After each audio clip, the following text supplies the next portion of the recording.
So another very good example as to why you would bring your car to us and not some other garages in this immediate area of Rill, which I can't say who, and I can't show you the registration number, but basically this little Fiat Panda came into us from a local car trader who has sold this car to a gentleman who's waiting to pick it up.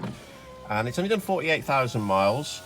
And if I switch the ignition off, like so, and then switch the ignition back on again in a second when I find it, you will notice that there is no engine management warning light coming on. Now your little engine management warning light should display and then go off again if there's no fault. And that's actually an MOT testable item now. So if it doesn't come on, it's a fail. And what it usually means is that some cheeky little monkey has taken the bulb out or blocked the bulb, so you can't see it displayed because it's constantly on. So this car has developed a major fault in terms of it has a misfire, quite a violent misfire, but it was only every now and again. So we took it to a garage local to us, MOT testing station, and said, MOT it, and it's got a misfire.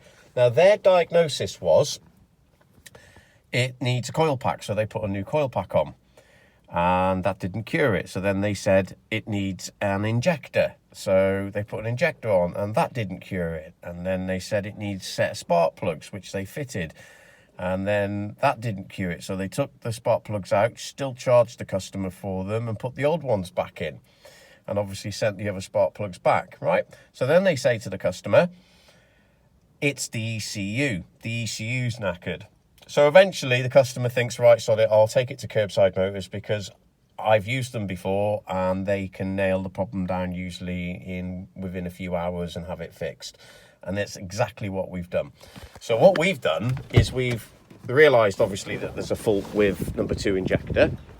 Number 2 coil, number 2 piston. And without showing you number plate, because I can't, we find, because we're clever, from the ECU, what wire is controlling that process. And guess what it had? A snapped wire, a broken wire. Easy peasy lemon squeezy fix.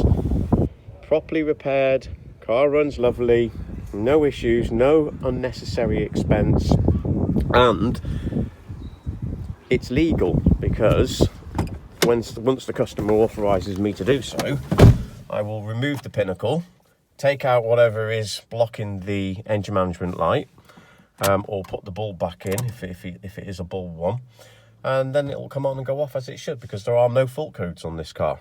So there was no need to try and screw the owner of the car over, or if it was the dealer, which I don't know whether it was, highly unlikely, the customer.